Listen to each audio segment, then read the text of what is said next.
আওয়ামী লীগের ইতিহাস পালিয়ে যাওয়ার ইতিহাস। 1971 সালে তৎকালীন আওয়ামী লীগের দায়িত্বশীল নেতৃবৃন্দ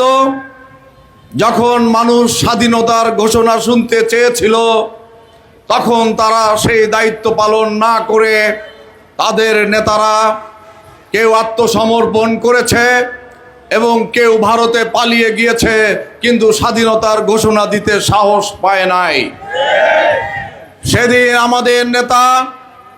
যাকে 1971 সালের 26শে মার্চের পূর্বে এই বাংলাদেশের মানুষ যাকে চিনত না,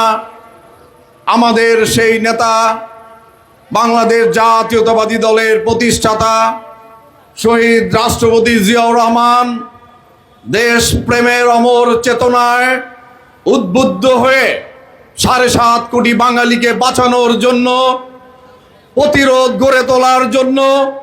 পাকিস্তানি হায়নাদের বিরুদ্ধে প্রতিরোধ যুদ্ধ গড়ে তোলার জন্য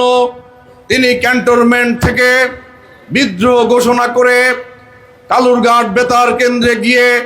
তিনি স্বাধীনতার ঘোষণা দিয়ে বাংলাদেশের নিরীহ নিরস্ত্র 7.5 কোটি মানুষকে